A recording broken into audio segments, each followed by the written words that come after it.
Before heading to the video, if you haven't subscribed the channel, do subscribe it and don't forget to click the bell icon for the latest update notification. If you like the video, do like, comment and share. Stay tuned with learnbay.co. Happy learning! Let's start with the class, today's class.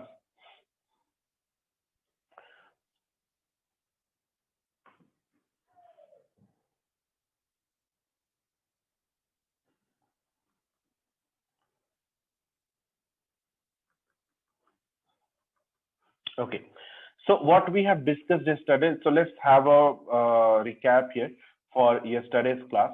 We have started with the discussion on the operating system and the programming language. Then we have gone and seen the different types of programming languages. We have seen also that why we don't use the low level programming languages. And then we discussed few of the terminologies in Python like source code, script, bytecode, machine code, translators.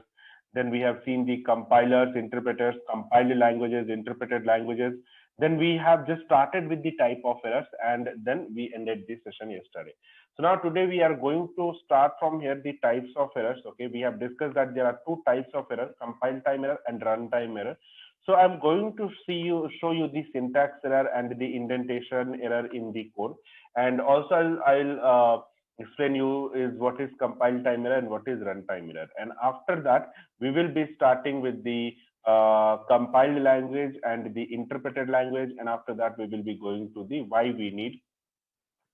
Yes, YouTube channel is there, so I will just show you guys. So this is the, you guys need to go to, okay, so you, when you will go to YouTube and when you will look for LearnBay, okay, so you will find two channels. Okay, I'll just show you 1 minute. Okay, if you will type here LearnBay, you will be getting two channels. This is LearnBay. So it is not the channel basically you where you will be getting the content. The channel name is LearnBay Data Science and AI.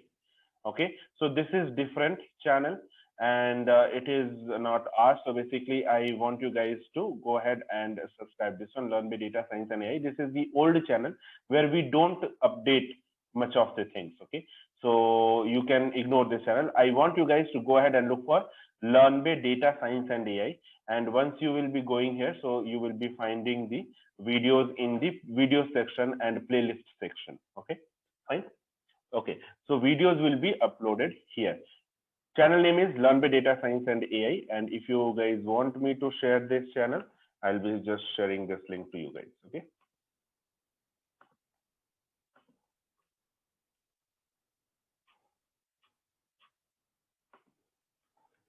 yeah, I've shared the link. Yes, so I have those as the PDF. Okay, and these notes will be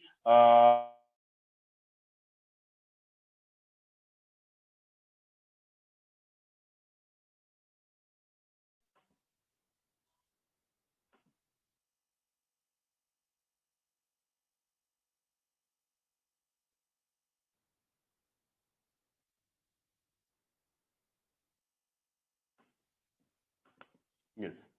So this is the PDF file which I have, and I have saved it into the PDF format. Okay, you can see here whatever we discussed, even for today's class also, I'll be saving it into the PDF format. So if anyone who wants the note, the links for these notes will be shared on our LinkedIn platform. Okay, on our LinkedIn. Okay, the class video link and the notes link, everything will be shared on our LinkedIn for this class, for the upcoming class, whatever you have, it will be shared there. So anyone wants, you guys can get it from there. Okay, so now let me start with the class first. Okay, because we are getting late. Fine.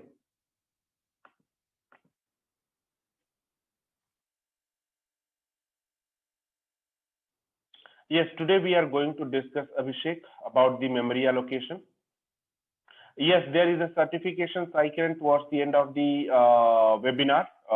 You need to send us the mail. Again, I'm writing this email ID to you guys, info@learnbay.co. Okay, so this is the mail ID where send us the mail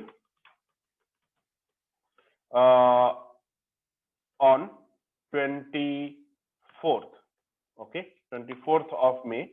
and to get the certificate. Okay. But before that, to get the certificate, you need to appear, you need to submit some assignments. Okay. Need to work on the assignment. Okay. So you will be submitting it by Sunday, and you will be sending the request for the certificate by Monday. Okay. So on this email ID, you'll be getting this one. Okay. I have written this into the chat box.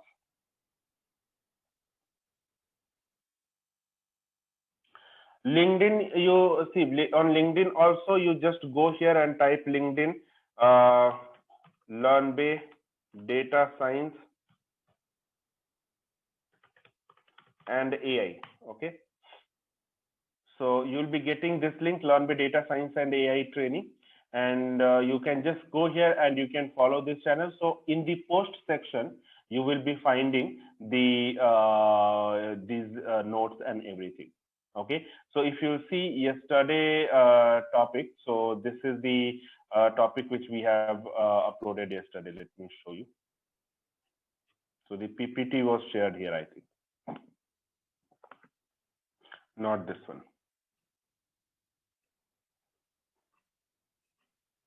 Okay, so they will be uploading it in a day or two. So probably I have not forwarded these things to them. So they'll be uploading the PPTs, they'll be uploading the drive link and everything where you can get. So for webinar, we will be updating the drive link. Okay, there you can get. Okay. Apart from that, if you'll be finding there are some interview questions are also posted. So if you'll follow this channel, you will be keep on getting the update about the different types of other updates. Okay. Anyway, so we will be coming to that later. So let's keep it for later part. What is this? Okay. So we have discussed these points. Let me start with this again.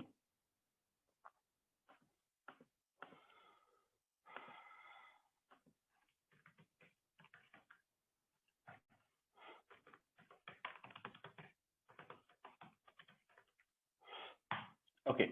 So the first thing is we will be starting with the memory management, but let me first discuss here the compiled and interpreted language, and then we will be coming to the memory management, because few topics are left from yesterday's class, right? So now what we have discussed is Python is compiled, Python is interpreted language, right? So when we say Python is interpreted language, what exactly is it mean? So we have the compiler and interpreter both in Python, right?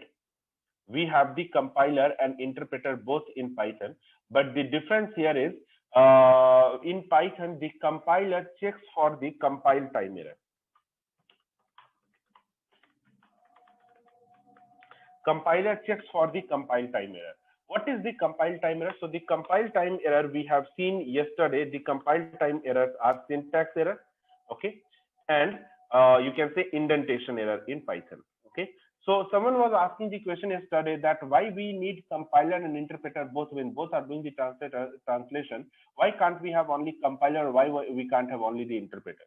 So we have discussed that point yesterday, that number one, we need the compiler because we need the bytecode. We want to make it platform independent. Okay. And we need the interpreter to execute the code. So what compiler does is, in Python, compiler just checks for the compile time error. What is the compile time error? What is the syntax error? Let's say if you are writing a Python code, okay.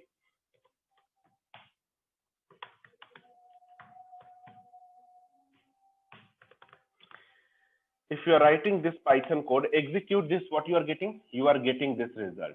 Now, if you will look at this code, there is no error in this code. It is getting executed, isn't it? Now, but let's say if you will make some mistake. So we know what is syntax. Yesterday we have discussed the syntax as the rule, right?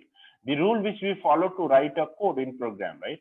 In a programming language. So if you will look at this, so this is the assignment statement where the value has to be written on the right hand side and the variable should be written on the left hand side. If you will change this, so let's say if you will be writing 109 equal to 8, is going to give you the syntax error, right? The syntax error is giving you in the first line and the code is not executed. Let's say if you will do it other way around. Let's say if you'll be writing print C, print A, print B. Okay. Now, if you will be, let's say, if you are missing this bracket, everything is fine. Till here, everything is fine. But if you are missing this bracket and if you will execute it, it is giving me the error, syntax error, where at line number 6, print B. Okay. Basically, you are missing the bracket here. Okay. So what we can see from here,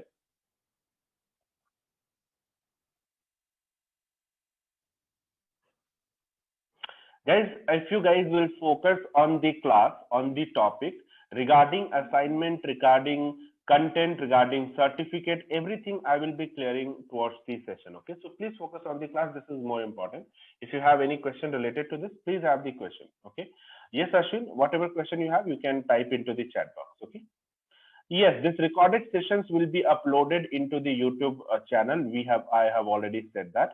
Okay, and please hold this question to for the end of the session. Okay, that will not distract us. Okay, otherwise there is no use of coming for 2 hours, right? Even my time is also waste, and your time is also waste, and even others' times are also getting wasted, right? Okay, these are all questions I'll be answering at the end. I'll not be taking any of these questions. Yes, so the error is at line number 5, but it shows line number 6. Exactly, Aswin. So the error is at line number 6 because when you don't give the closing bracket here, it is expecting that at least you will be giving in the next line before starting the next line of code. Okay. So now let's say if you will be executing this and if you'll be writing this, so this is fine. Okay. So what you can see that this bracket was supposed to be closed here, but if you're not given here, at least give here. Okay, so that's why it always, when this you will get this kind of error, it always point to the next line. Okay, fine. Yeah, so this is the compile time error, Krishna. And how you can say this is the compile time error? Yesterday, you remember I told you guys that when you will be having the compile time error, if any one single line of code is incorrect, or if it is having compile time error, then the code, even a single line of code will not be executed. You guys remember from yesterday's discussion? If you will find here, the code till this line is correct, isn't it? The code till this line is correct, line number 4. But the further this line of code is not correct. Okay, so when we use compiler, at least we should, like, if we are using only interpreter in Python, then at least we should get the code till here, output till here. We should get the print C, that is 129, but I'm not getting it. I'm getting a syntax error. Isn't it saying us that it is not the only interpreter? There is something else.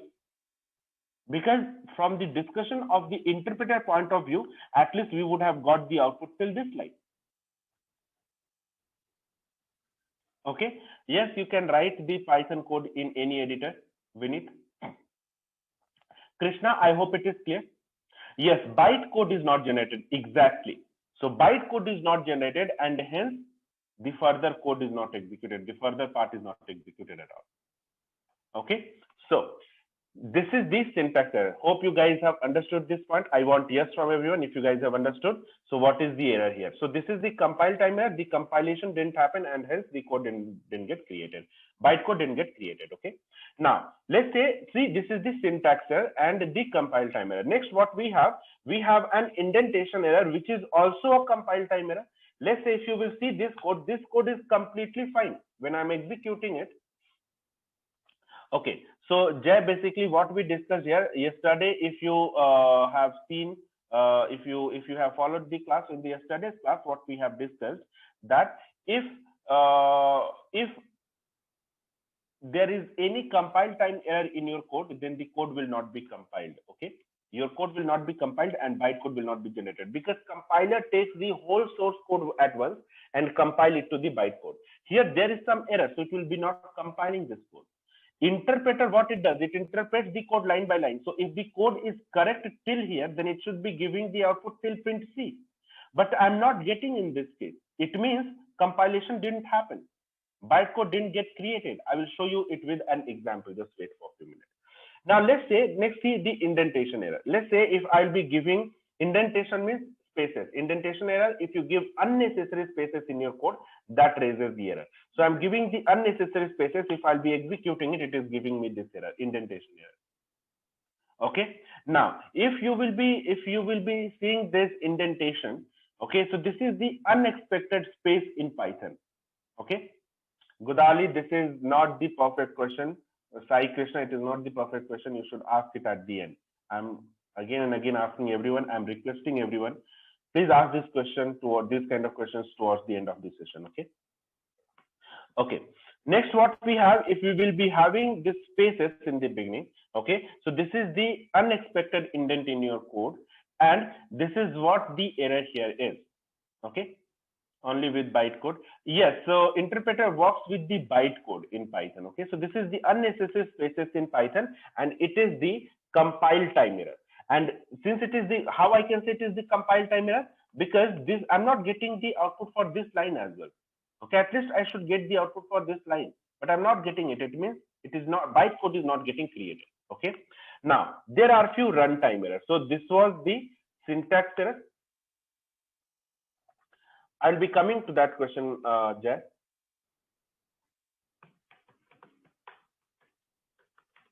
Syntax error and indentation error. Okay. Now, next let's see few runtime error. Okay. Now, from yesterday's discussion, Jay is asking whether Python is exactly a compiler or interpreter. See, Python is not a compiler or interpreter. Python can be compiled language or interpreted language. And from yesterday's discussion, can anyone tell me whether Python is compiled or interpreted language?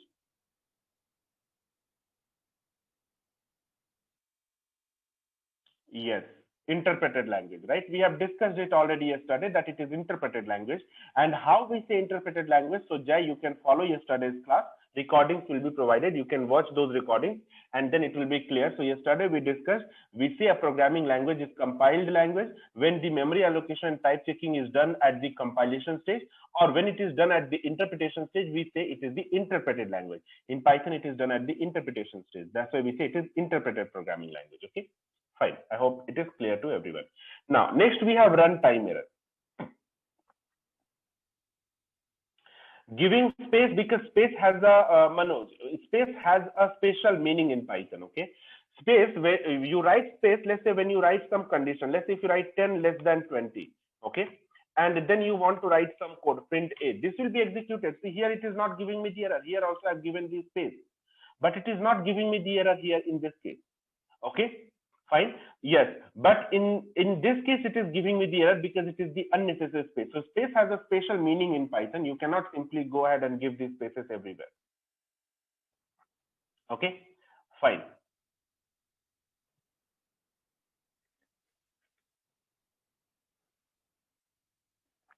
Okay.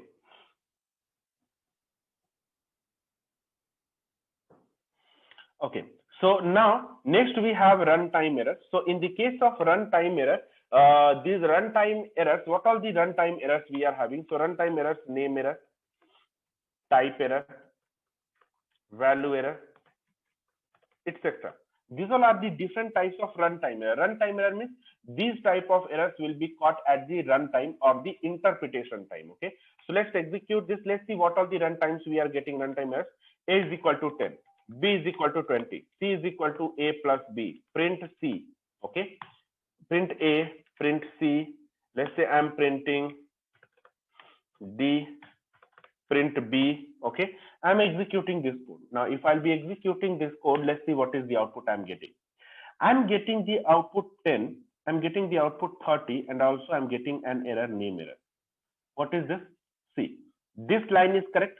This line is correct. This line is correct. Print A is 10. A is 10, so it is printing 10. This is correct. Print C is 30. 20 plus 10, 30. It is printing 30. This is also correct. Print D. This name is not defined inside this program. So it is giving me the name error. Name D is not defined. And if you will now observe this name error which is coming, it is the runtime error. And why I should say it is a runtime error? Because the code got compiled. Your compiler does not check for the runtime error. It does not check for the name error. it got compiled because syntax wise there is no error in this code. Syntax wise it is completely right. So it compiled the code, it created the bytecode, and when you interpreted it while running the code, it found that this line, in this line which you are trying to print D, it is not defined, and hence it is giving you the error. So this is the runtime error. Is that clear, everyone?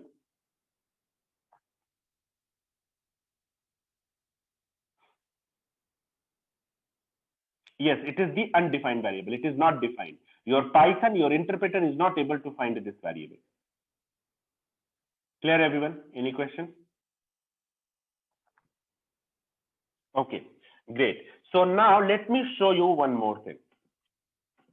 Let me show you the when we run the Python code. So now I'm going to take the help of the terminal, okay? And I'll be showing these things to you guys, that I'll be creating a Python file, okay? Why print B did not appear? Because Divya, if you remember yesterday's class, I told you that in the case of interpreter, if any particular line is incorrect or is not getting executed, or if it is an error, the further code will also be not executed. Interpreter stops the execution then and there, right? Divya, I hope it is clear. Okay, fine. So now let's come to the terminal and let's see this manually. Okay, we are going to do this manually. Now, so let's start with, first of all, I'm going to open a Python file. I'll be first moving pwd. So I'm into this location. I'll go to desktop, and on desktop, I'll be creating one file, f1.py. Okay, so this is the Python file where I have written some code. Okay, now what I'm going to do is, so there are three conclusions we can make from here. Whatever discussion we have done, there are three conclusions we can make from here. Number one, if there is no compile time error, then bytecode will be created, right? Can we say that? If there is no compile time error, bytecode will be created, right? Number two, if there is any compile time error, then bytecode will not be created, right? This is the second conclusion. Third conclusion, if there is no compile time error, but if there is any runtime error, then also bytecode will be created, but code will be executed partially. Can I say that? These 3 points. Can I say these 3 points, everyone?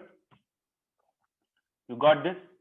Okay, so now let's cross verify these 3 points. Okay, now this is the code I'm writing. A is equal to 10, B is equal to 20, C is equal to A plus B, print C. You don't have to write that, just understand what I'm doing. Don't do anything, just understand, okay? I'm writing this one line of code. Is there any error in this code? Can anyone tell me, is there any error in this code? Anyone can find any error?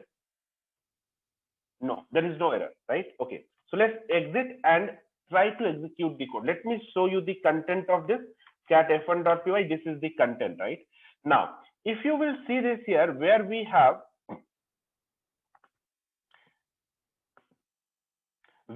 this f1.py, right? We have created it on the desktop, right? And this f1.py, which you can see on the desktop, it is not having any .pyc file over here, right? How we can get the .pyc file? But before that, let me do one thing. I will be executing this Python file, and I will show you whether bytecode is getting generated or not. So yesterday, what I told, this compilation is an implicit process. It happens automatically. It will be generating the bytecode, it will execute the code, and then we will not be able to see the bytecode.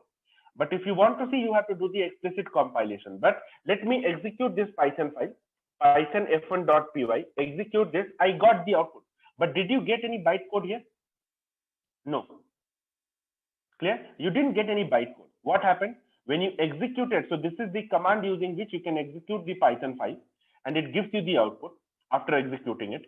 It generates the bytecode internally, it keeps the reference of it. After execution, that bytecode is lost. So if you want, I told you yesterday that bytecode generation is an implicit process in Python. Compilation is not an explicit process in Python. Okay, it happens automatically. Okay, it will be not keeping the reference of the .pyc file. Whereas in Java, you will be having .obj file. Object file will get created, right? In Python, PYC file gets created, but internally it will be having the reference. It will be not saving it anywhere. Okay, but yes, if you want, you can get it. How you can get it? Before coming to that, I want to ask you one question: whether this first conclusion is verified, that if there is no compile time error, then bytecode will be created. Is this verified? No, it is not verified. So let's see how we can verify it. So I want to create the bytecode. How I can create the bytecode? So the instruction for creating the bytecode or explicitly compiling the source code is Python -f-m py_compile f1.py.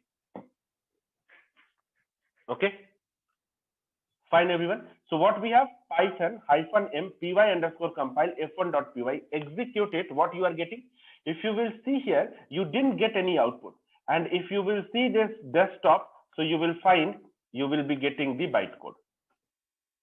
Okay, bytecode is created somewhere, this one. So let me rerun this code. So now if you see, f1.pyc is created here on the desktop. Can everyone see that? So can I say that my first conclusion which I have made here, is this verified? If there is no compile time error, then bytecode will be created. Clear everyone?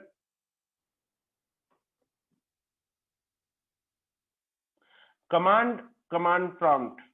Command is the code which you write. So any command which you give to the system, that is the command. Okay, you are using this command to execute a Python file. Okay, command prompt, I think you should know. If you don't know, then probably take some basic classes of computers and then probably you should join. Okay, fine. Next, what we have, f1.pyc. Command of compiling. Yes, command of compiling. Yes, I said that every code has to be compiled. Okay, when you compile any Python code, how you can compile a Python code? So Python -m py_compile f1.py. This is the command. Py_compile is a module in Python which compiles the Python file and creates the bytecode. Okay, this is the bytecode which you can see on your system, and this is what the bytecode looks like, which is not understandable by us, by the human beings, but yes, your system can understand. Okay, now what happened here? When what we discussed, that if there is no compile time error in the source code, then bytecode will be generated, right? If there is no compile time error in the source code, then bytecode will be generated. Clear? So if you see here, I was having this code into the source code, right? These 4 lines of code. Is there any compile time error? No, there is no compile time error. So bytecode got generated for me. f1.pyc, I'm able to see that. And if you guys remember, this is just the compilation step. I didn't go further. There was 3-4 steps into the Python execution, right? What happens? So first of all,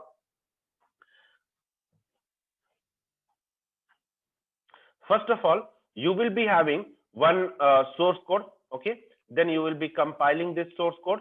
This source code compilation will be creating bytecode. Okay, let's say this is f1.py, so this will be creating f1.pyc, and then you will be interpreting this code. To interpret this code, you will be getting the machine code, and finally you will be getting the output. Correct? This is the whole sequence, right, in Python. So as of now, what we have done, we have just compiled this source code to the bytecode, right, using a compiler. Which compiler? py_compile. Okay, and we are doing this process explicitly because this is implicit process. It happens automatically in Python. Yesterday we have seen that. So we are compiling this source code explicitly, and we are just stopping the process here. We are not executing it further. Okay, fine. Clear everyone? I want yes or no from everyone if you guys have understood, not understood.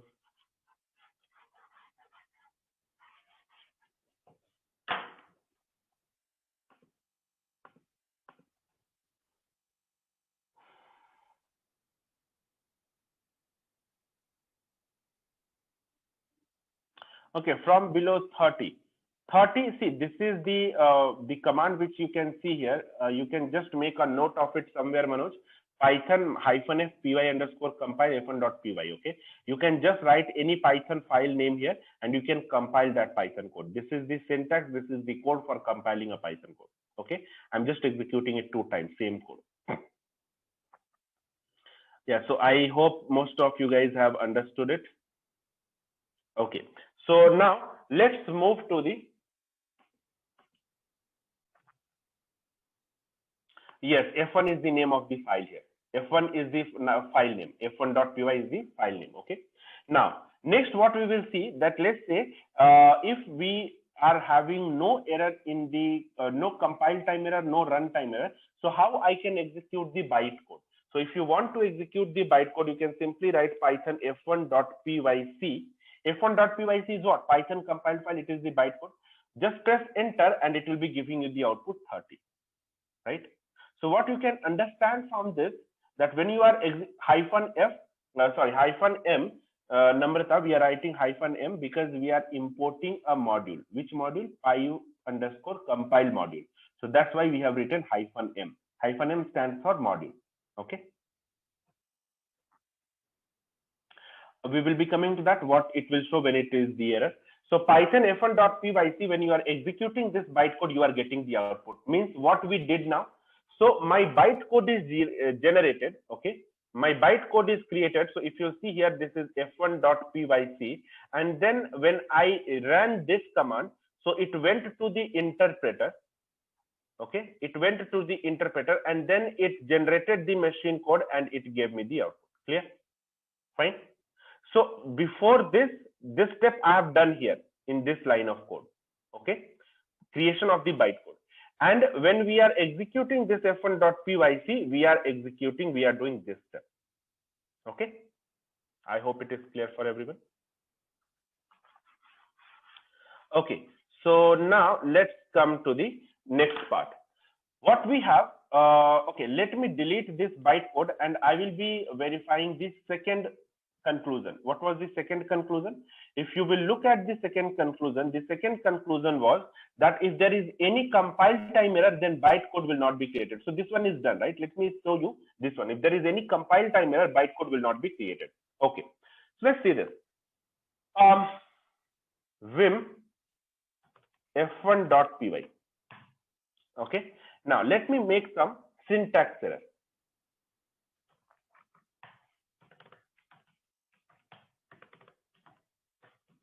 Okay. Now, what is the syntax error? We have earlier seen that if I'll remove this bracket, this is a syntax error. So the code till line number 4 is correct, isn't it? It should give me the output till here, but let's see whether it is giving me the output or not.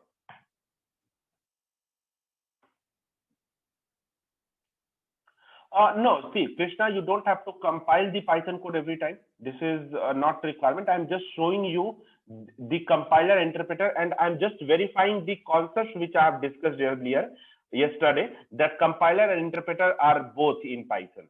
Okay, I'm just verifying that. Okay. Okay. So now, what is the content now in the Python? Okay. So let's say if I will be writing cat f1.py. Okay, this is the cat f1.py, and in this line is not the correct syntax. It is missing one ending bracket. So if I will be compiling, will it get compiled? Let me see that. So what is the code for the compiling? The code for the compilation is Python -m. We don't have .pyc file here. You can see here. Okay, Python -m py_compile and f1.py. When you will be executing this code, previously it didn't give me any error because there was no compile time error. But now since you are trying to compile and there is a compile time error, it is giving me the error at line number 6. Clear everyone? So, and you can also see on the desktop that bytecode is not created. Clear everyone? Guys, is it clear?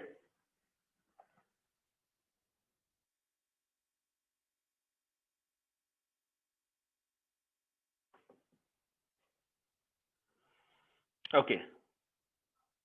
Use of M. Hyphen M basically, see, when you directly execute the Python file, you write python f1.py. You can see it here. But when you want to do some extra task apart from execution, let's say I just want to compile. So I have written hyphen M. Because for compilation, we need another module py underscore compile to compile the Python file. So we are using this command to compile the Python file. Okay. Vim is basically Vim is the default editor in the Linux based operating system or on the Mac, and you can use the Vim editor to execute Python Vim editor to write any text code. Okay, using Vim editor you can write any text file. Okay, and cat is going to show you it is the concatenation operation, but basically it shows you the content of the file. Okay. Yes, I hope it is clear, everyone. Okay, so now next, so what we can see here, what happened. So if you remember from yesterday's discussion, what happened here, we had the source code, there was some error in this line of code. Okay, so what happened when you tried to compile the code, it didn't give me the bytecode, and we discussed this here that when you will try to compile, if any error is there, it will be not compiling, right? Clear? In Windows, you should use git bash. In Windows, it will be not working like this. Okay, so you should use git bash for running this command. Okay, in Windows. Okay, I hope this part is clear. Now, next, what we need to do is, so we have cross-verified the second point also, that if there is any compile time error, bytecode will not be created. You cannot see any bytecode here, right? Now, let's look at the third point. If you have any runtime error, whether bytecode will be generated or not. So let me edit this code again. Vim f1.py, when you will do this, it will be opening f1.py into the Vim editor. You can see here Vim f1.py. Okay, now you can write the code, you can edit the code. Okay, now, so next what we can do is, we have just done this. Okay, fine. And now I'm just going to write print d. Let's just escape it and close this. Now, if you will be executing this code now, so you have a runtime error. Let me show you the content of the file, cat f1.py. This is the content of the file. Print d, there is a runtime error in this. Okay, so let's see whether the bytecode is getting generated or not. So to check whether bytecode is getting generated or not, I will be executing. So as of now, what is the scenario? So if you see this, we have this source code where all lines are correct. There is no compile time error. As of now, there is no compile time error. Okay, in this code, correct? In this code, do you have any compile time error, any syntax error, any indentation error? No, no compile time error. So when you will compile, it will create the bytecode, right? It will create the bytecode. Okay, but when you will try to interpret, so it will be giving some error at print d, right? Line number 1, 2, 3, 4, 5, 6, 7. At line number 7, it will be giving you some error. Okay, so it will be giving you the error and it will stop the execution. So basically you will be getting the output for print C and print A, that is 30 and 10 you will be getting, and rest all you will be getting the error, right? So let's see that. So first we are going to compile and check whether it is giving me any error or not. Okay. Okay, so to compile the Python file, we have python -m py underscore compile f1.py. Okay, execute this. What you have, you didn't get any error, and if you will see this desktop, you have got now f1.pyc as well. You can see it here. Just now we got the f1.pyc. Now, if I will show you the content is this one, but it didn't give me the error. Why? Because there is no compile time error. Now let's just execute this bytecode. So python f1.pyc, execute this, and what you have got? You have got the output for these two lines, print C and print A. Clear? You have got 30 and 10, but for the rest of the lines, you are not getting the output because it stopped the execution here itself. Clear, everyone? Guys, compilation interpretation is clear for everyone. Please let me know.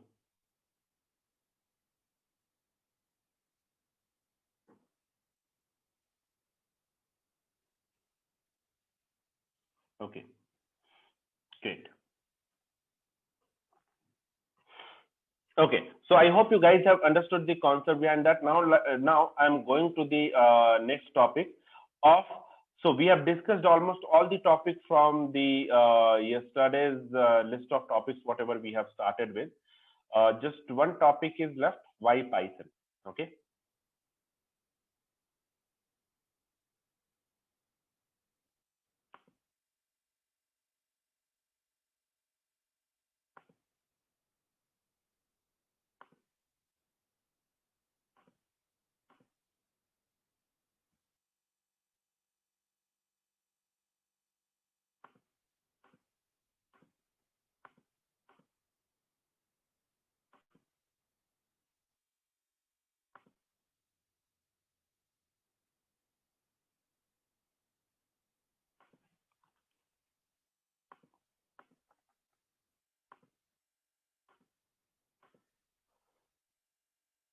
Okay, so the topic that we have started with yesterday are these topics, right?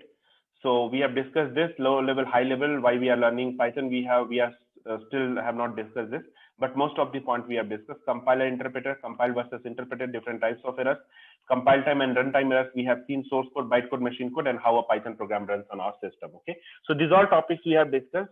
Python features, I'll be coming to that part later, but I think most of you guys are eagerly waiting for the memory management in Python. So let me start with the memory management, and then we will be going for the next topic. Okay, fine. Screen is not shared to you guys. Okay. Sanjay, the recordings, I already told that recordings will be available on our YouTube channel. I have shared the link into the chat box for our YouTube channel, so you guys can go. Can anyone please share that link right now? Okay, so the recordings will be uploaded on our YouTube channel, not for this webinar, for all the upcoming webinars, and all our materials will be shared there on our YouTube channel. Okay. Yes, Python supports inheritance, Sarvesh. Python supports inheritance. Okay. Okay. Thank you, Rohit. Thank you, Brijesh. Thank you, Mandeep. Okay. Uh, Now, let's start with the next topic, the memory management in Python. Memory management in Python. So first of all, memory management in Python is automatic. When we say automatic, means we as a user are not going to interfere at all in the memory management technique of Python. It will be taken care by the Python or the PBM. Now, when you talk about the memory management, there are two things. One is memory allocation, and number two is memory deallocation. Okay. That we will be discussing it in some time after discussing this. Okay. Now, in the memory allocation, we have some memory allocation tools. What are the memory allocation tools we have? So the memory allocation tools that we are having are PVM. We have raw memory allocator. Okay. And then we have the object specific allocator.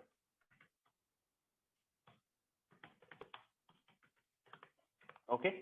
So these are the different memory management tools we have in Python. For memory deallocation, we have garbage collection module. Okay. Clear? So we have this garbage collection module which works on the memory deallocation part. Now let's understand this PVM raw memory allocator and object specific allocator. So can anyone tell me what is the first application that gets loaded into the RAM?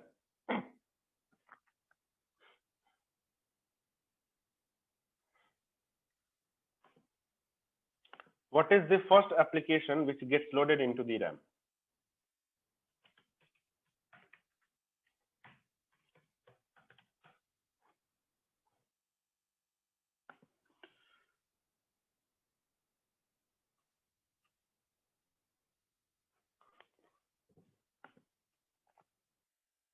Okay, operating system. Good. Okay, so now if you will see this, so let's see here. we know first of all that every application runs into the RAM, right? So let's say we have this RAM over here.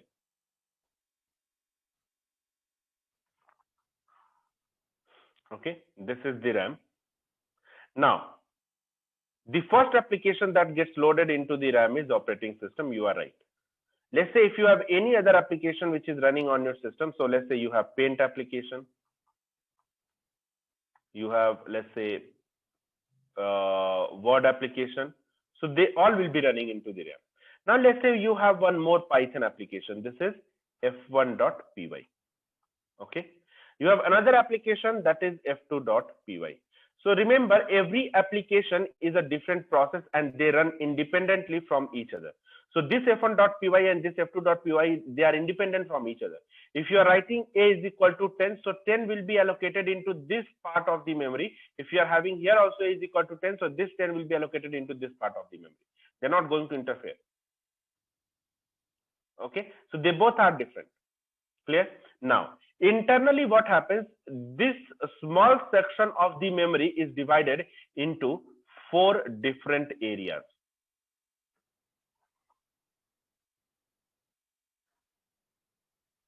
So the first area that you have, it is called code area. Next area that you have, it is called variable area.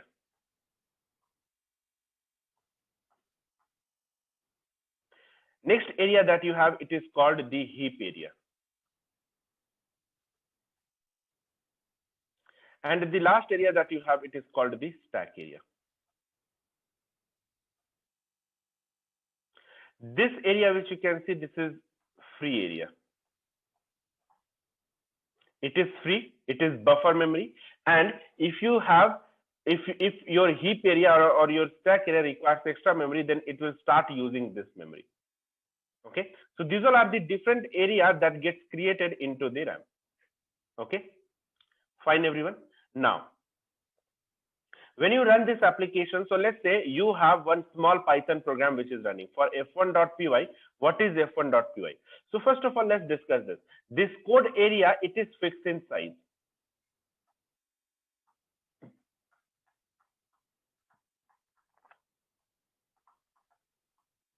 It is not going to change. This will remain fixed in size. Why? What does this code area do? So the bytecode instructions will be saved here, and your CPU will be reading these bytecode instructions from this code area only. Variable area, this is used to store all the global identifier or the global names. Remember, okay, all the global names or the global identifier. Heap area is used to store all the objects. Store all the objects, or you can say in Python, objects are data. Okay, so you can say data. Okay, and this heap area is managed by PVM. PVM is nothing but Python virtual machine, right?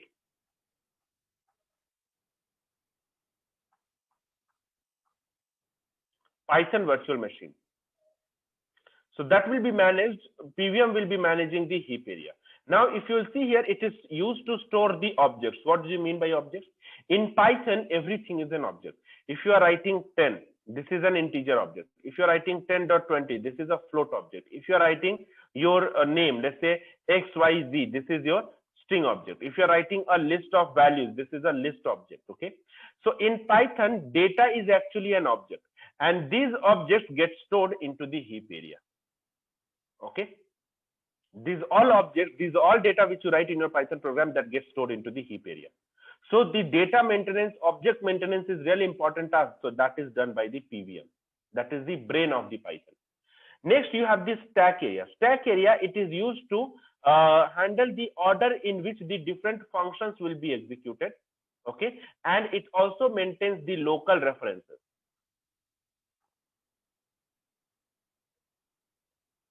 Okay, it maintains the local references, and it also executes, it also decides the order in which the functions will be executed.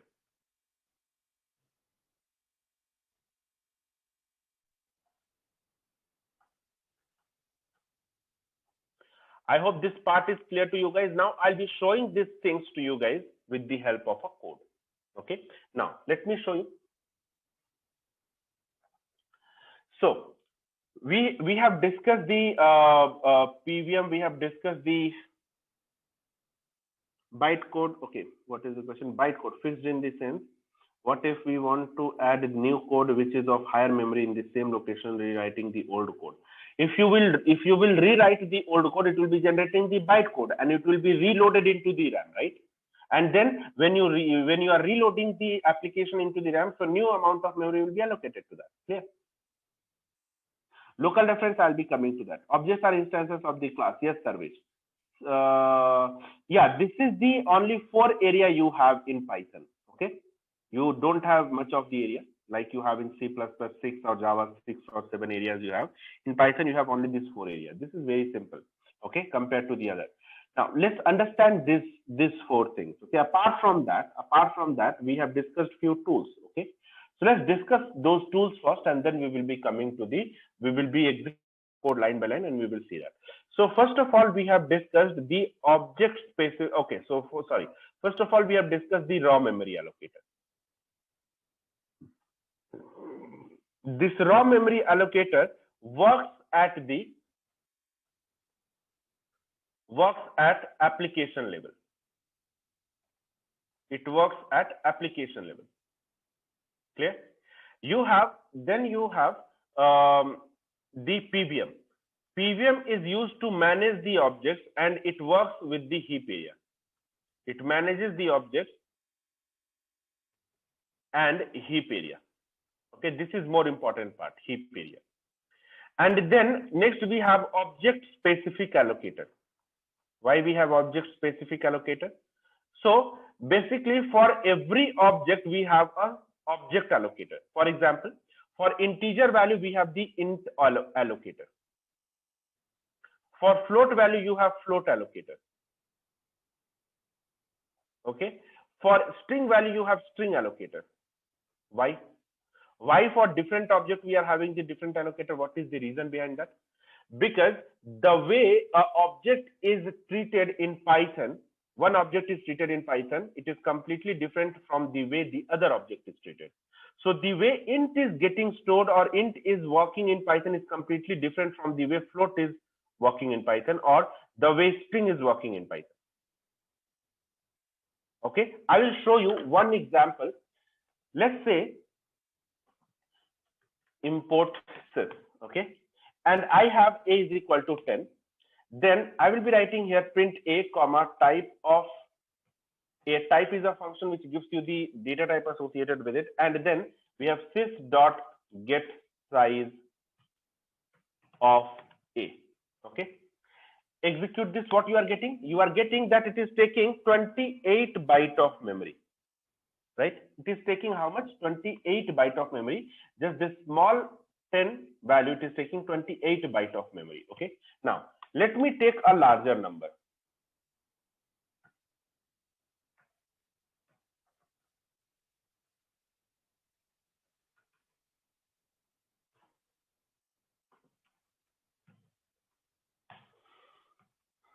I'm taking a larger number. You will see that it is automatically optimizing the memory. It is now taking 64 bytes of memory.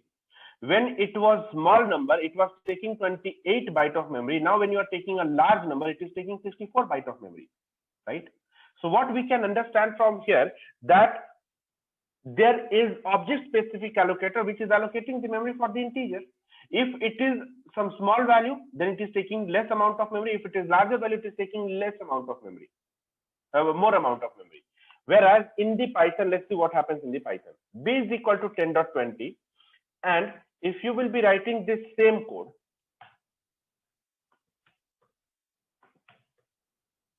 okay, this is a small float value. It is taking 24 bytes of memory. But what if I'll be taking a large float value? For example, I'm going to take this. Okay. Now, if you will do this and execute this, so let's see what I'm getting. Execute this, what you are getting. In the case of float, whether it is this smaller value or whether it is larger value, It is taking only 24 bytes of memory. So what you can see, the memory management policies adopted by integer is completely different from that of float, isn't it? Clear? Fine, everyone? Can we say that memory management policies adopted by integer is completely different from float? It is completely different from the other data type, right? Since it is completely different, so we cannot have one object specific allocator which can allocate the memory for all the objects. So we have the different object specific allocator. No, we do not declare the data type for a variable in Python. We don't do that. Okay. Clear, everyone? So this part is clear. Why do we need the object specific allocator? We need object specific allocator because different objects in Python follow the different memory management policies. Okay, and that will be handled by the object specific allocator.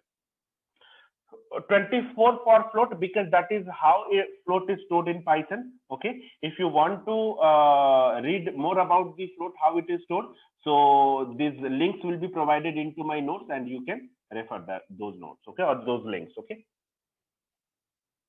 Yeah, same thing. If you take string, it is a bit different. The way string is getting stored, it is completely different. String is a sequence, right?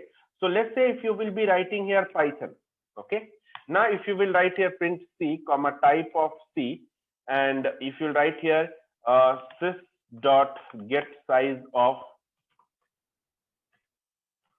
C, then it is different. It is taking 55 bytes of memory for these 6 characters. Yes. Each data type is having different specific allocator. That is what. So the memory management policies, Sri Lekha, the memory management policies adopted by integer, it says that if you will take small number, small amount of memory will be allocated. If you will take large number, large amount of memory will be allocated. But for float, it is written like it doesn't matter how big or how small float value you take, it will be always taking 24 bytes of memory. This is what the memory management policies we are discussing here, right? That integer is following a different memory management policy, float is following a different memory management policy. Okay, this is where it is different. Yeah, that is how it is defined. That is how a Python or any programming language is defined. Okay. Yes, if you will be taking, let's say if you will be taking class at learn base and execute it, so it is taking 73 bytes of memory when the string is larger. Clear? So these all are the dynamic memory allocation. These all things happen because Python is the dynamically typed memory, dynamically typed programming language. This memory allocation happens at the runtime, not at the compile time. This is the reason we don't specify the data type here.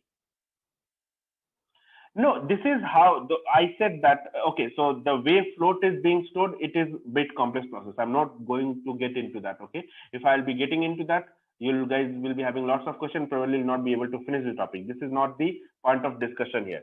I just wanted to make you guys understand that different objects are following. Discussing about the float, it may take one day completely. Okay, it will not finish. This is a lot more complex concept. So I will be giving you few references to read in my notes. Okay, read those notes. If you don't understand, we'll see. We will be conducting few classes for that in the upcoming webinar sessions. Okay. No, it does not depend on the processor. It's 24 is fixed size for float. In the Python, it is there. Now it is there. Thank you, sir. Okay, thanks a lot. Okay. Okay, fine then. So I hope it is clear that what is this object specific allocator is doing, what is this PVM is doing. Raw memory allocator, it works at the application level. Now, what is that? So now let's say if you are executing any code, so you have this buffer memory, right? You have this buffer memory. Let's say if this is exhausted, then it does not require to be imported explicitly, Sarvesh. It gets imported by default when you start Python. Okay, header files are not required to be imported explicitly. Okay, so now if you will be executing the code, let's say this free area which you have, it is exhausted, you don't have enough memory, then what will happen? This PVM requires extra memory. If your application is still running, then it will be raising a request. This PVM is going to raise a request, and this request will be sent to the OS with the help of the raw memory allocator.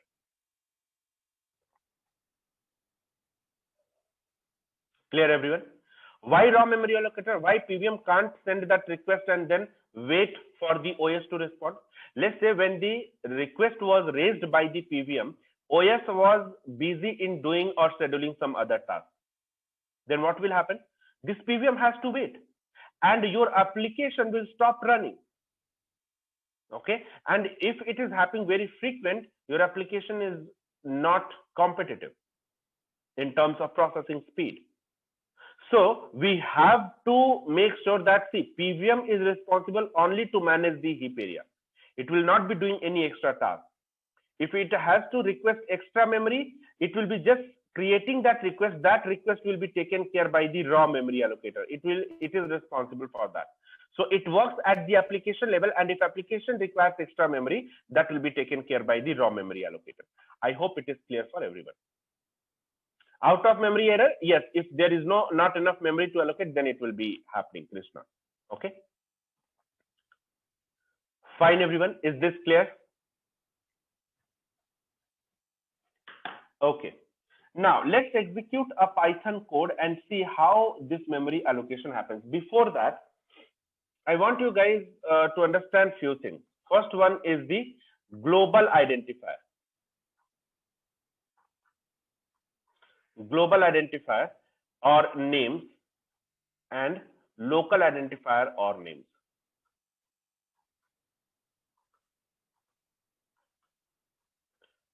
Okay, so any name written inside the function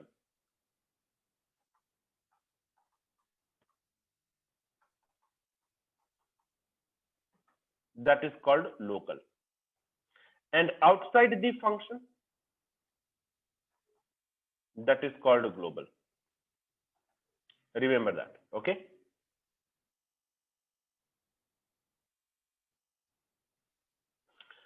Okay, so now let's say we have code A is equal to 10, B is equal to 20, C is equal to A plus B. Okay, then we have a function def my underscore function.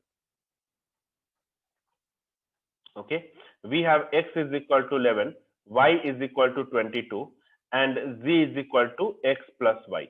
Now, so these names A, B, C, and this is also a name to the function, right? This is also name to the function.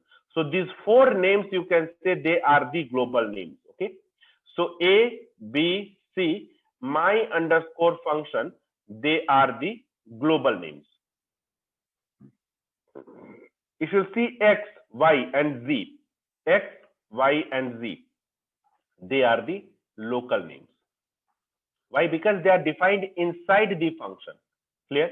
So I have global and local is clear. One more thing. So there are two things regarding function. This is called function definition. Okay. And function definition, when you define the function, it will not execute the function. Function definition is not going to execute the function. Remember that. Okay. Okay. So what I'm saying, that any name which you defined outside the function is called the global name. So this name, these three names are defined outside the function. So these all are the global names. And if you see these three names, these all are the local names because they are defined inside the function. So X, Y, Z is the local name. ABC my underscore function is the global name. Okay. Now, function definition is not the function execution. It will not execute any, it will not execute the function. So for example, let's say if I define the function here def f1, and here I write X is equal to 10,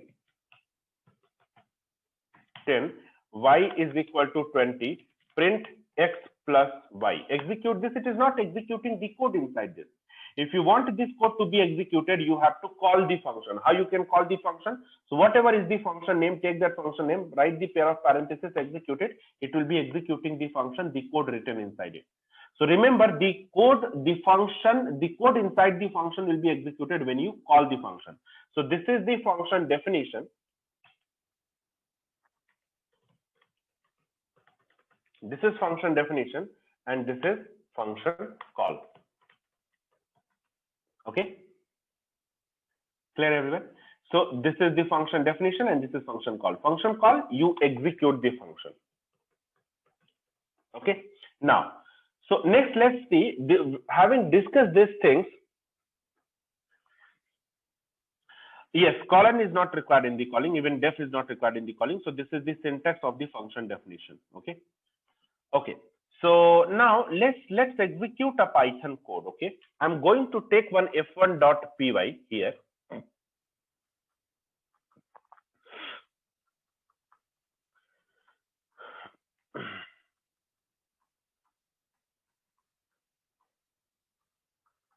So this is the Python code. Okay. Now let's say what all the different areas we have. So as of now, I'm going to take this three area. Code area is fixed in size, right? So that is not required. I'll be taking stack area. I'll be taking variable area and heap area and variable area. Okay, this is heap area and this is variable area. Now, when you execute the code in Python, it will start the execution from the very first line. And if it is a statement, it will try to execute the expression. What is an expression? We'll be coming to that. But this literal value is the simplest expression. It will be executing this. Okay. Now, when it will be executing this, so this is a value. This is the data. This is an object. This object will be stored in where? It will be stored first into the heap area. And some memory will be allocated to this. Let's say the memory is 101. So A is having this 10. So A will be stored into the variable area because this is global name, right? And that will be pointing to this memory address 101. Okay. Now, so first line is executed. Same, execute the second line. 20 will be stored into the variable area. Let's say ID is 102 and B will be pointing to this ID. Let's say ID is B is 102. Now execute this line. So when you will execute this line, your PVM will check whether this A and B are defined into the variable area or not. Yes, it is defined. It will fetch the memory addresses of the 101 and 102. So the value at these locations are 10 and 20. These values will be added and new value will be created into the heap area 30.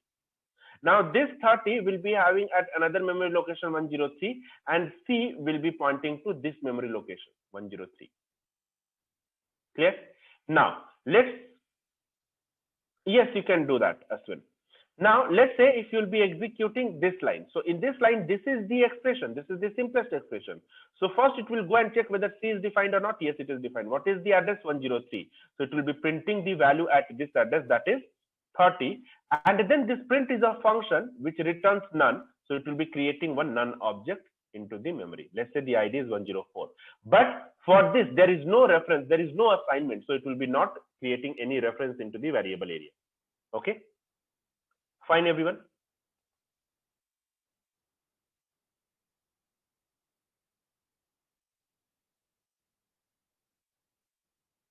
No, compiled languages, there are a lot of other areas, Srilekha, like when you have C, C++ or Java, there the process is a bit different. There you have the data, okay, along with the object. So 6 areas basically gets created into the Java or C++, what I remember, or what I can collect from my previous understanding. So there are 6 different areas which gets created. Okay, so there it will be a bit different. Okay, but moreover, it will remain same. This concept will remain same. Most of the concept will remain same. Parameters of the function, we are not discussing the function right now, Krishna, so we are not going into that. But this is the normal function I have taken, and then I'll be discussing that. Okay. So what is said about none? None. Okay, none is an object which gets created, and why it is getting created? Because print is a function which returns nothing. Okay, every function should return some value. So print is a function which returns nothing. So if some function is returning nothing, so at least it will return none. This is the default value which it returns. So that's why this none gets created. Okay. This is more towards the function. When we will be discussing about the function, we'll be discussing that later. Yes, I will be, Samit, I'll be discussing this memory allocation again, but I want you guys to understand again, not this way. I want you guys to understand this way. So I'm going to use a editor, that is the Thorny editor. Okay. And I'll be explaining you guys here. Okay. Same code. Now, I hope you guys can see variable area, heap area, and I'm going to invoke this stack area as well. You can see this stack area here.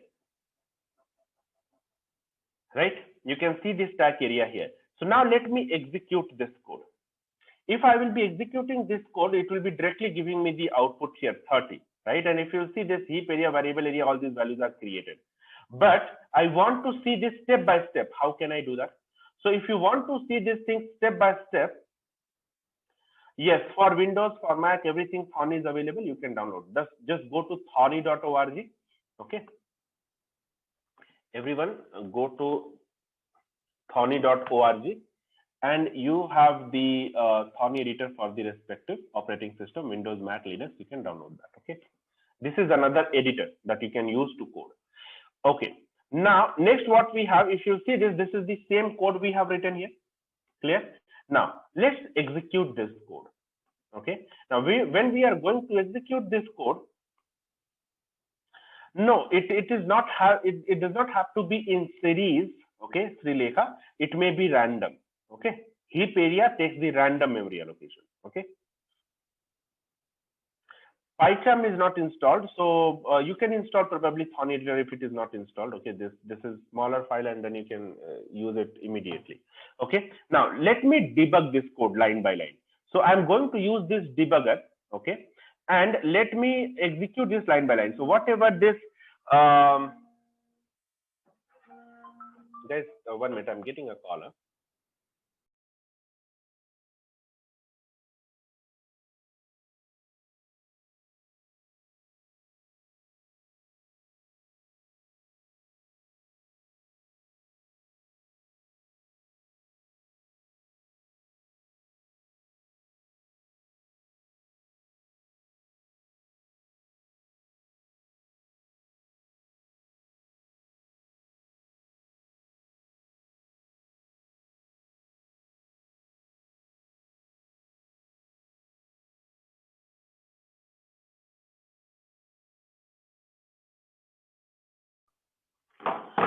Okay, so now if you will see this yellow color box, right? So when it shows the yellow color box, it means we are currently into this particular block of code. We are executing this line. And if you will see this stack area, my first file.py line 1. So this first file.py line 1, it got pushed here. See, this is the main module. Okay, now this got pushed here. Now in the heap area, object will be stored, and in the variable area we will be looking at the stack area in some time, but let's execute it here. So when you will be executing this code step by step, so just you have to press this button. Okay, now first of all, what I said, 10 will be created into the heap area. Let's see that 10 is created into the heap area. ID is 0BC0, right? Now this ID will be allocated to A. Execute this. A is having this ID 0BC0. Next, what we have, 20 is created into the heap area. Again, the ID is 0D00. So now in this case, B will be pointing to 0D00. Okay. Next, what we have, C is equal to A plus B. So first it will be fetching the address of A, which is 0BC0. Then it will be fetching the address of B, which is 0D00. Then it will be adding the value at these two locations, which is 30. And that 30 will be created into the heap area, which is 0E40. Okay, once it is done, so C will be pointing to this memory location into the variable area 0E40, and finally it will be printing the value. So it will first fetch the C, which is 0E40, and it will be printing the value at this location, which is 30, right? You can see 30 is printed, and then it creates a none object because print returns none. So you can see none is created at DE70, right? Clear, everyone? So this is how a Python code is executed. I hope it is clear now for everyone.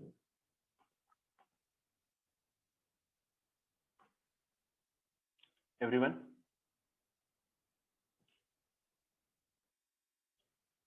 Okay, great. So now let's see what if we will be executing a code which have some function. Okay, so let's see that. Okay, so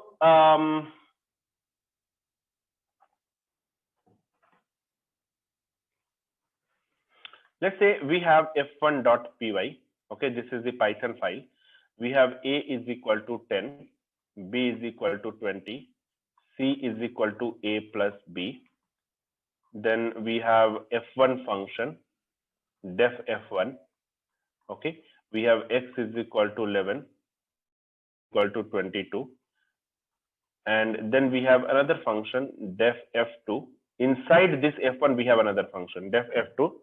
We have m is equal to 111, n is equal to 222, and then we are calling f2. Okay, we are going to call f1 from here, and then we are going to print a b c. Okay, now yes, first heap allocation is done and then the variable. Okay, now next let's see how this allocation happens for this program. Okay,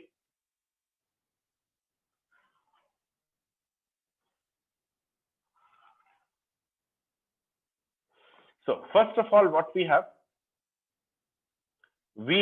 the variable area, right? This is variable area, this is heap area, and this is stack area, right? Okay, now whenever you execute any file, so the first thing that happens is your f1.py will be pushed into the stack area. Okay, f1.py is pushed, it means you are running f1.py file. Okay, and then it will start executing from the very first line. So first tell me 10 will be executed, id is let's say some id 101, a will be pointing to this id 101. Then this code will be executed 20, then id is 102, so b will be pointing to this id 102. Then execute this, so it will fetch a and b id 101, 102, the value at this is 10 and 20, 30 will be created, id is 103, and c will be pointing to this id 103. Okay, next you are defining the function. So remember, when you define a function, it will not execute a function.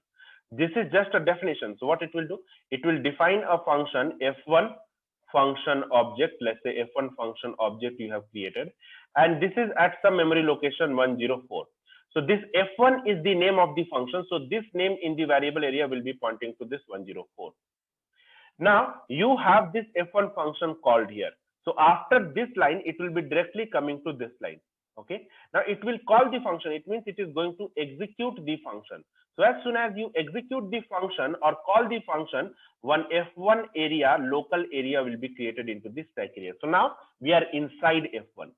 Okay, when you are inside f1, so now you will be executing this code. So 11 will be created, let's say address is 105. Since this is local variable, so this will be stored in this stack area at the local level. So this will be pointing to 105 x. So this x is stored in where?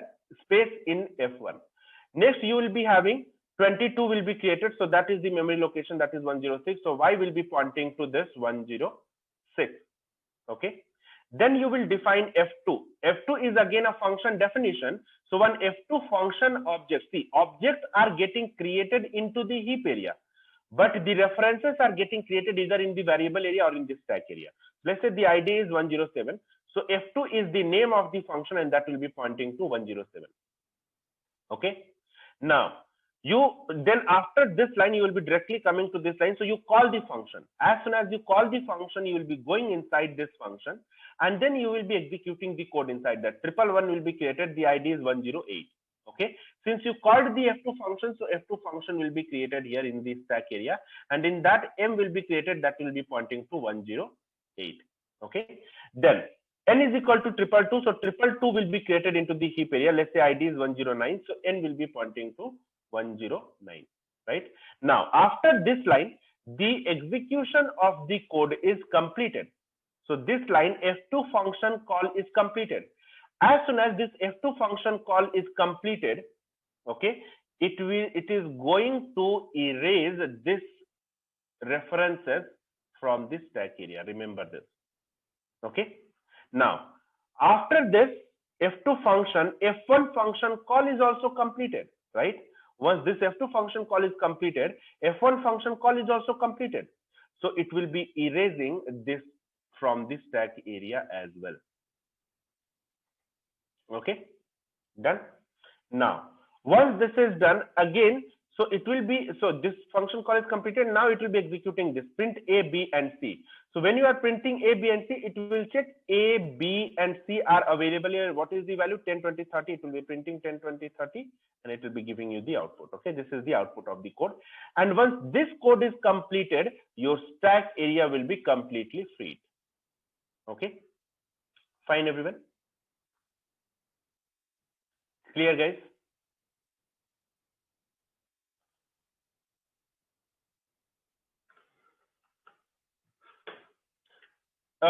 Variables never stored into the heap area, Tarun.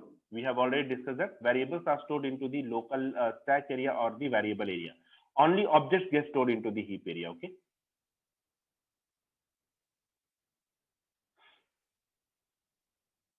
8 bytes of memory will be taking 64 bit of memory locations, right? So that is not the thing. That will be probably 101 to 164, you can say. Okay.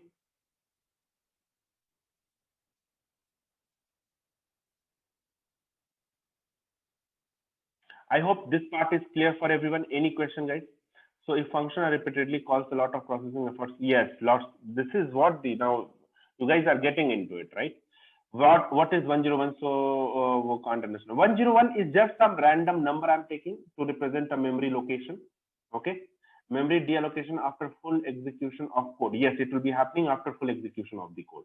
Can you please again explain erasing things again? Okay. Yes, okay. So basically, see what happens whenever a function call gets completed, that function call will be, or that function area will be removed from the stack area. Remember that, okay? That is the local and global namespace. Basically, it is the scope and namespace concept, which is the point of discussion of the function, which is yet to come in the upcoming webinars, okay? Fine. I just wanted to make you understand, guys, one thing, that you have understood variable area, heap area, stack area. Now, what I want you guys to do is see the things is things will be more clear when you practice these things. Okay. Now you write the same code here. Write any Python code and try to execute it here, and let's see what it gives. Okay. Instead of asking me to do the things, you try to do, because you are eventually the people who wants to learn, right? I know these all things and I can explain it anytime. But the thing is, you guys need to practice it. So just practice it here by writing the code. Okay. Def F2, and then M is equal to 111, N is equal to 222, and then call F2 and call F1, right? Now print A comma B comma C. Now let's execute this step by step. So first of all, I'm going to execute the first line. You will see, let me, so you have the variable heap and stack area. So when I started the execution, you can see the main module first file.py is there, right? Inside this stack area. Now I'm going to execute it first line. So first 10 will be created into the heap area. The ID is some random memory address, dbc0. A will be pointing to this address, dbc0 into the variable area. Now 20 is created into the heap area. So the ID is D00. B is going to point to this memory ID. Then C is equal to A plus B. So it will be adding the A and B. The new result is 30. That will be created at DE40. So C is going to point to this memory location. Now, after this line, if you see, this is the whole function definition. It is taking the whole thing at once. Okay.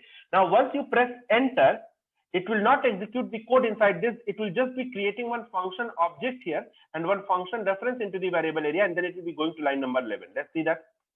You will see you have created one function f1 object. The ID is A4EE0, and f1 function name is pointing to the same function A4EE0. Now I came to line number 11. Now let's execute this function call. So when you execute this function call, now you go inside the function. As soon as you are going to call this function in the stack area, you will see that F1 will be pushed. Okay, let's see that here. You will see F1 is pushed into this stack area. Now here you have the local variable. Okay, you have the local variable which will be stored inside this function. I told you inside F1 these all things are getting stored. Let's see that. So now we are executing F1, and you will see these objects will be created here, but the variables X, Y, and everything will be created into the local variable. Let's see that. So if you see 11 is created into this, ID is DBE0. So X will be pointing here to this. X will not be saved here. Okay. because it is local variable. So you can see X is pointing to DBE0.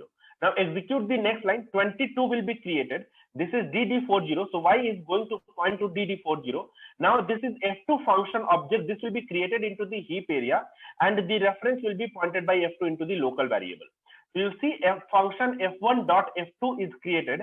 ID is B160 and F2 is pointing to B160.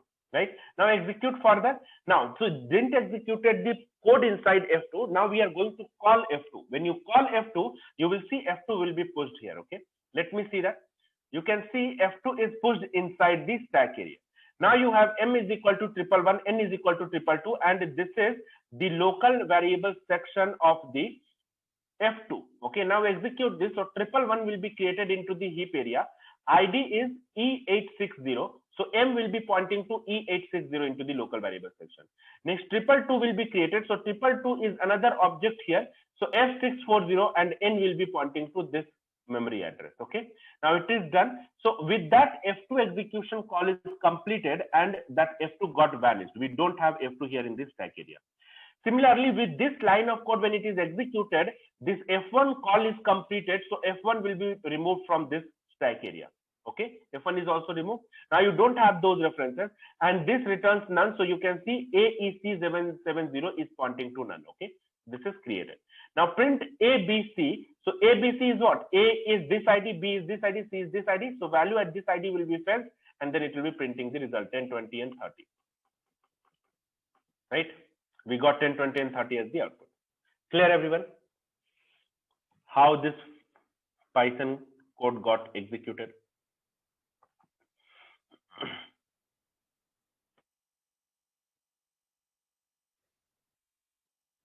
Assistant tab will just help you in writing the efficient code. That's it.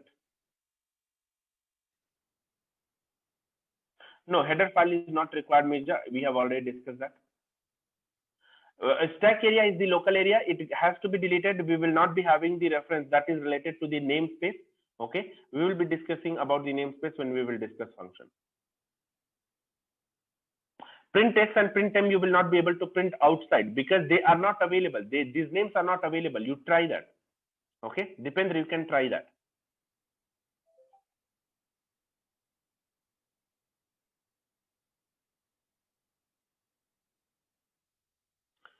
Okay, I hope this part is clear to everyone. Any question?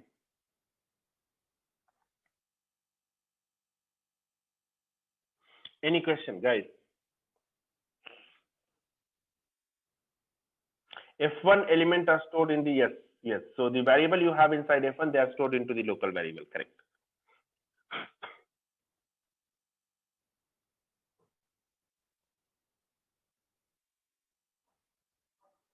M is not stored inside F1 because M is defined inside F2. So that has to be stored inside F2, right? That is very obvious from the code itself. Yes, complete area will be erased. So when I will complete the execution, when I stop the execution, as of now, still my program is running. When I stop the execution, you will see all the heap area and the variable area will be cleared. Okay. When you call the second time, again, that memory allocation will happen. Okay. See, this it is probably you might not be having the importance of this topic in coding in any project, Vishal, but understanding this, what I can see yesterday I have discussed, and we have seen that most of the people are coming from non-programming background. So, and even if you are coming from programming background, these all are the things which you should understand as a programmer, because see, probably it might not be having any relevance in writing the code, but it has a lot of relevance in the interview. If you have the clear idea of the memory management, you can explain anything. Okay, and also the memory related questions are being asked in the interviews nowadays quite a lot. Okay, we run the batches. I have taught more than 1,500 students, and from past 1 year, I'm regularly getting this from every student that, sir, when we are attending the interview, we are getting the questions related to the memory management in almost every interview related to Python. Okay, so this has to be understood well, because it gives you a lot of liberty in playing around with the code. Okay, defining variable is required, otherwise it will be giving you the name error. Yes, this is completely dynamic memory allocation depend. Okay, so we have discussed the memory allocation. Now let's have a discussion on the memory deallocation. Now, the memory deallocation in Python is done by the garbage collection module. Okay.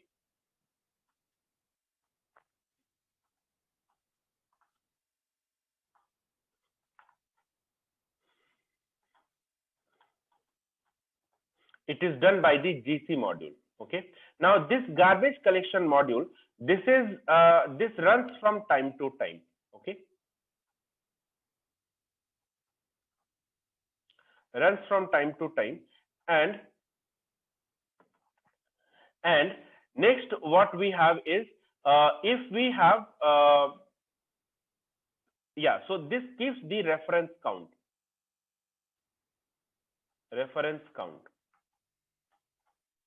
Okay. Now what is this reference count? So let's say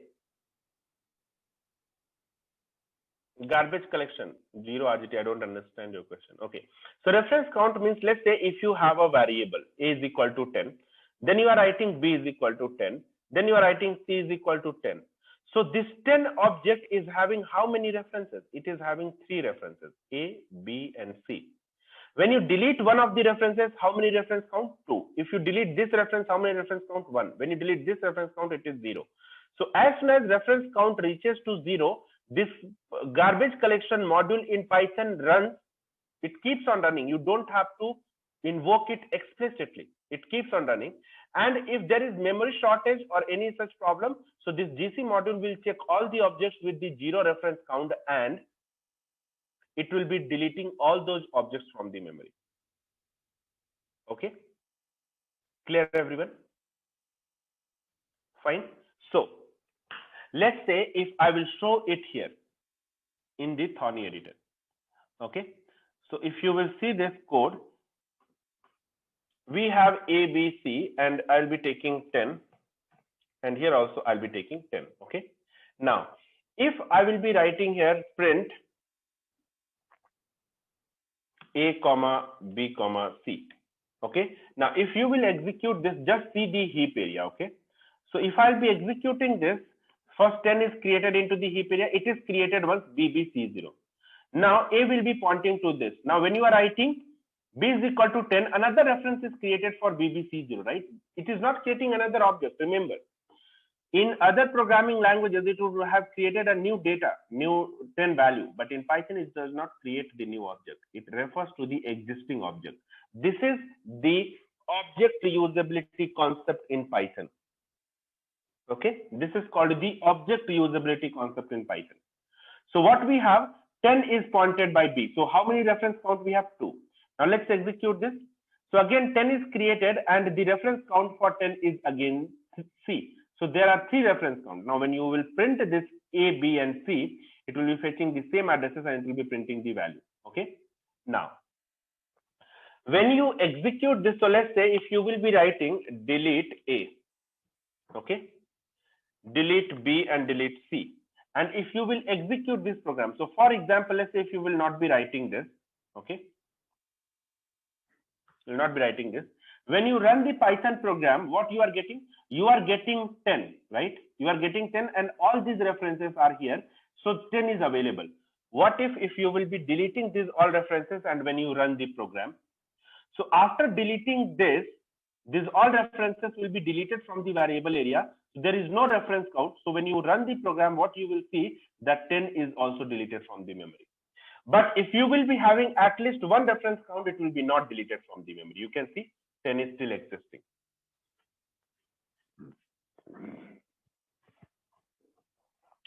Clear everyone?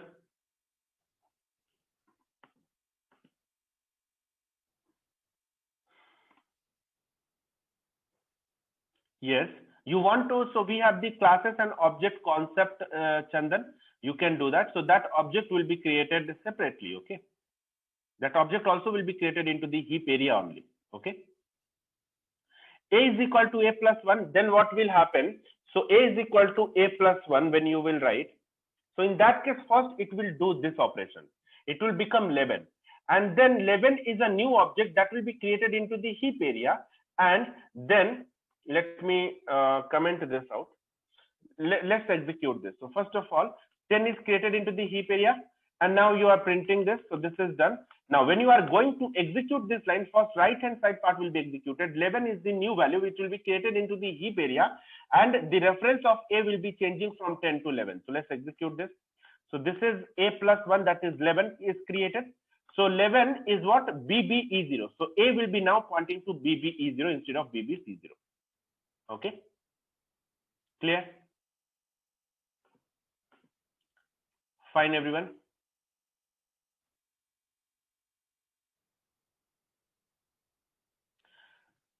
Constructor, class, object, these all are the object-oriented programming and the advanced part. I hope the agenda is clear. You guys have downloaded the agenda of these classes, 5 classes. Okay, so we are not going to get into that. Okay, apart from that, we will not be distracting from those agenda. Okay. So if you want to attend the advanced classes, the further webinars which we will be conducting, so you will be getting the notification on LinkedIn or on YouTube. So you guys can just make sure that you follow that channel and follow the profile. You will be getting the update there. Okay. If you want to call A again, we have called it A again here. After deleting, you will not be able to call it. Okay. Okay. Okay, so I hope this memory management part is clear to everyone. Now let's come to the this part. We started with the okay, so we left one question: why we are learning Python, right? Okay, so there are a number of reasons why we are learning Python. So the first reason I will say to learn Python is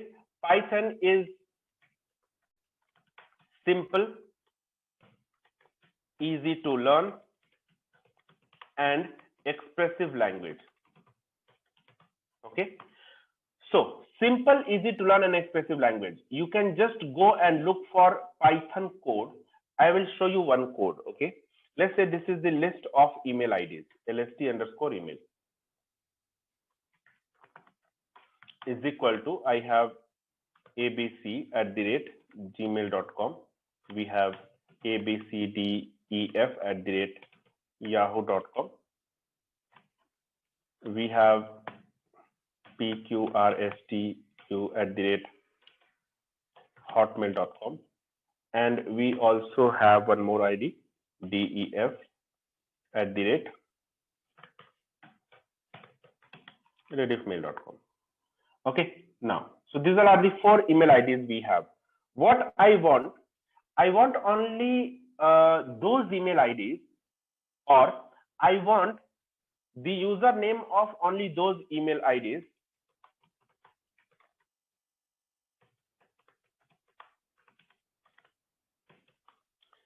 where the length of username is more than 3.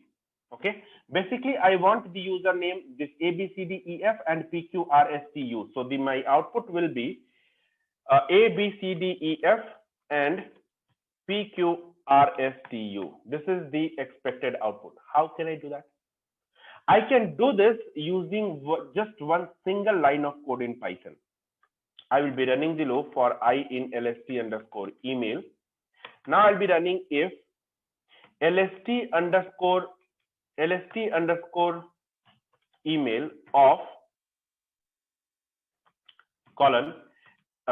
LST_email of colon LST_email dot index @ and length of this is greater than 3. Okay, then let's just do this.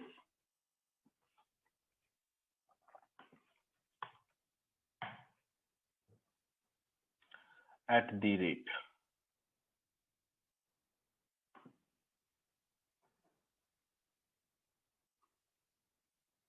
sorry, this should be I.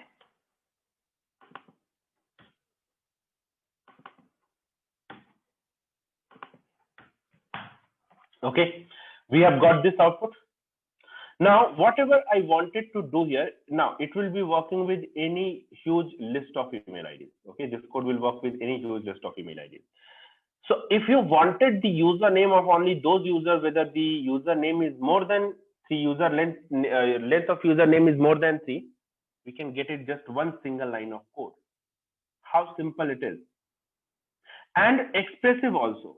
Expressive means just few lines of code you have to write, and you'll be getting more tasks done from those few lines of code. This is the advantage of the Python. And when I talk about the simplicity, easier to learn, and you say expressive, so this is what it means. Yes, Chandan. So these all videos will be uploaded by Chetna. She'll be coming to you guys tomorrow. She'll be creating the playlist, and today's class, yesterday's class, today's class. These all things will be uploaded in the playlist, and to Thursday, she'll be coming on Thursday. So tomorrow's class. After uploading these 3 classes, she will be coming and she'll be giving you the link of those playlists. Okay. In the meantime, you can check by tomorrow. I hope it will be uploaded. Okay. Probably they might be busy in some tasks, so they might have not uploaded it. So it will be uploaded by tomorrow. Different platform, it is open source programming language. Yes. So Python is free and open source. Okay. Fine. Now, free and open source means what? Free means if you want to use Python, you can download Python and you can use it directly. So the official website of Python is python.org. You can go to this website and you can download the Python freely from here. You will not be charged a single penny for that. Okay. So it is free of cost. If you want to use Python, you can download and you can install and you can start using it. Open source means what? So see, 2 things. Free means no license is required. Remember that. And when you say open source means source code is available freely. Okay. Okay, this code are yet to come. We'll be discussing it in the upcoming classes. This is basically the slicing operation. This is the for loop, and this is the if condition I'm checking. These all things we'll be discussing in the upcoming classes. This is the slicing operation. Okay. Okay. So open source means source code is available freely. So if you will see this, go to downloads, click on source code, and you just click on any release and go ahead and download this zipped source tarball. Okay. It will be downloading the source code for you. And if you want to get your version of Python, you can make the changes into that. You can get your version of Python. This is how the different implementations of the Python are there into the market. C Python, J Python, Iron Python, Anaconda Python, Ruby Python, Stackless Python. There are many Python implementations in Python in market. So if you want your implementation, you can do that. Python does not handle the big data. For that, we have the Anaconda Python. Okay, fine. So this is one of the 2 advantages. Next, Python is portable and platform independent. Okay, when you say portable means we have already discussed source code can be moved from one platform to another. Okay, and platform independent means byte code can be moved from one platform to another easily. Okay, number 4, Python is Python handle data analytics. For that reason only we are learning Python. Okay, so next, Python is dynamically typed programming language. Okay, when you say Python is dynamically typed programming language, it means, if you remember, the memory allocation happens at the runtime. Okay, so you don't have to specify the data type. What do you mean by dynamically typed programming language? So dynamically typed programming language means memory allocation and type checking will be done at the runtime. So you don't have to specify the data type. You just write the code, focus on the logic, and rest all will be taken care by the Python. Okay, so C is equal to A plus B. Now, if you will print A comma type of A, it it will be giving you int. How it decides that it is an int value? How Python decide that it is an int value? Let's say if I'll be writing 20.30 here, then for B it will be coming that it is a float value. How Python decides? So based on the value you have here, these values are the you assign these values to this variable, and based on that we decide whether the value is integer type or the float type. So it is done at the runtime. Okay, so you have the object specific allocator PVM. It will be checking that what is the data you are assigning to this variable. Based on that data, this will be the type of this variable. So it is done at the runtime. That's why we say it is the dynamically typed programming language. Okay. Now, next we have Python is extensible and embedded. What do you mean by extensible and embedded? Extensible means if you can use the code written into other programming languages in Python. Okay, code written in other programming language into Python. Okay, and embedded means we can use Python code in other programming languages. Okay, so these are the few different features of Python. And apart from this, on top of this, number 6, Python is general purpose programming language. When you say Python is general purpose programming language, it means you can use it for any purpose. For example, if you want to develop web application, or you want to develop the let's say AI application, or you want to do the testing, or you want to do the automation, any task you want to do, you want to develop. Yesterday someone asked about the gaming, you can do that. Any task you want to do for in every field, you can apply Python. And this is the reason we use Python even in the data science or data analytics. You can see data science and data analytics, we use this. Researchers and scientists use Python.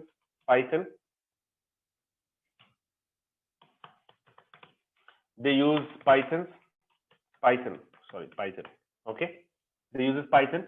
So it can be used in any field for any type of task. Okay, and that's why we say it is a general purpose programming language, and that's why the Python is accepted across the field. Okay, fine. Placement offer. Okay, I'll be coming to that. Any question, guys? So today's class is here. I'm ending the today's class. Now I'm open for the question. Let me know if you guys have any question. Please unmute yourself and you can ask the question. Or better, I think you guys can ask in the chat box. It would be better. Please ask the question. Yes, placement offer is there in the LearnBase. So we have the placement assistance, Sai Krishna, and we provide the placement like resume preparation sessions. We'll be providing mock interviews, and once you are confident that you are ready for the job interview, you can let us know. We will be having a portal where you can update your resume, and then we will be referring your profile to few of the organizations. Okay. Where can I find assignment questions? So assignment questions will be provided in the, all this content, everything will be uploaded into the LinkedIn. In the LinkedIn, we will be providing you the Google Drive link for the webinar, and also there you can get, and recordings will be uploaded in the YouTube. Assignment and everything will be updated into the LinkedIn. Okay, everything will be updated there. Can you please send link for today's class notes, if any? Today's class notes, the same link which I have sent yesterday, same link you have. All these things we have discussed there. Okay, sir, why we did 2-time slicing in that code? 2-time slicing because first time slicing to get the length of the username and comparing whether it is greater than 3, and second time to just get the username here. Okay, that's why we did that. Can you scroll a little up? Yes, I can do that. Yes, tell me where I need to stop. That you are going to have one more session around May end. How are we going to get updates about that, and it is paid or free session? See, our webinar sessions will be free of cost. It will not be paid, first thing. And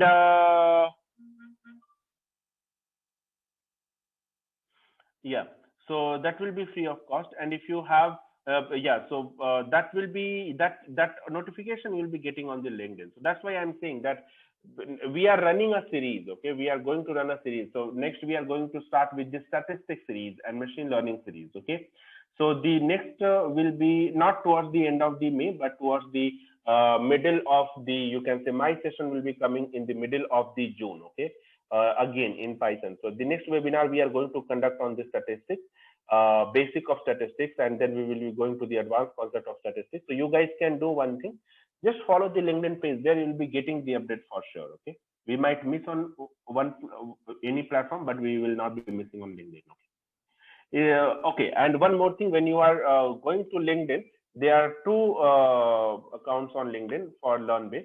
So I would like you guys to go ahead with LinkedIn LearnBay Data Science and AI. Okay, you can see LearnBay LinkedIn. This is not the account where we keep on updating the things. So if you will like this page, it is not going to help. You need to like this one, LearnBay Data Science and AI Training. Okay, this is the page where you will be getting the content and the material. Okay, everything. Apart from that, the update also you will be getting here. And similarly on YouTube, if you want to look for the channel of LearnBay, so you have to type LearnBay Data Science and AI there. Okay, so LearnBay Data Science and AI. Okay, so this is the channel which we have, LearnBay Data Science and AI. There is another channel, LearnBay, but that is not where we, so that is old channel basically, and we don't update there. Okay, so this is the channel where you will be getting the regular update. Okay, fine. Okay, apart from this, this is the LearnBay Data Science and AI, where you will be getting the regular update about the content and everything. See, this is LearnBay Data Science and AI Training. Wherever you are looking for, look for LearnBay Data Science and AI Training. Okay. Okay. What is the assignment, sir? Is it theory based? Okay, so Mirza, I think he'll have the question. Not theory based, it will be the questions, programs. Okay, Python is highly recommended preferable language. Yes, it is. Can get certificate for each session? No. The certificate will be provided for whole of this 5 sessions, this whole 5 session. Next webinar when it will be happening, for that you'll be getting a separate certificate. Notes link, please, sir. Notes link I have provided yesterday, but yes, I will be providing you guys today as well. So let me give you this Python introduction. So this is the same link which I have shared you guys yesterday. You can use this, and this is the notes. I have updated it. Okay. Is this webinar on beginning Python? It will also cover intermediate level. It will be, see, this is a series. So the first 5 classes, it is the beginner level, and then later on, after second or third webinar, we'll be coming to the intermediate level as well. So please pause screen at why Python block. Why Python block? Okay. Yes. So I think you need this. Yes. Please share notes in PDF format as logged in through mobile. Yeah. So the link which I have shared, see, but notes will be shared into the PDF format only, so you can get it easily. I think the questions are done. Please call it a view to Python, take screenshot. Why Python? Okay, fine. Can you please pause screen at why? Okay, I have got it. Sorry, sir, I don't use LinkedIn. How can I access the assignment questions? So just any other way? No, sir. See, whatever platform you are using, whatever social media platform you are using, you can at least look for LearnBay Data Science and AI, and there will be updating it. Okay. Fine, or else we will see that probably at least you can follow the YouTube. In the YouTube, all this webinar sessions video recording, there you will be getting the Google Drive link. Okay, so you can check there as well. Become, can I learn Python? See, it depends on you. How I can say that you are coming from Become or you are coming from BA, whether you can learn or not. But if you are understanding whatever we have discussed today and yesterday, if you have understand 30-40% also, I can say that if you will put the effort, then obviously you'll be learning. See, if obviously anyone who is coming from non-technical background, and it will be really tough for you guys to understand something at the very first time, right? But yes, if you'll be putting some effort, this is why we join the classes, this is why we do the classes and all, right? This is the reason, right? So it all depends on your effort. Can you please pause? Can I think it is without print statement? Sir, I want to see any Python answer. So please show that answer. Why Python? Okay. So printing we use second timing. Okay. Can I get for each session? Okay. Can we use Google Colab? Yes, you can use Google Colab also. That is good. Can you please resend notes links? I have done that. Sir, can you little up, sir? Share further webinar instruction through mail. Yes, it will be shared through mail. You guys are, I hope, getting the mail. So we have sent the mail today's also. I don't know whether you guys have received that or not. Okay. Can you please pause screen? Okay, I think it is done. Please share notes in PDF format. Yes, it will be done. Okay, thank you guys. I think it is done for today. So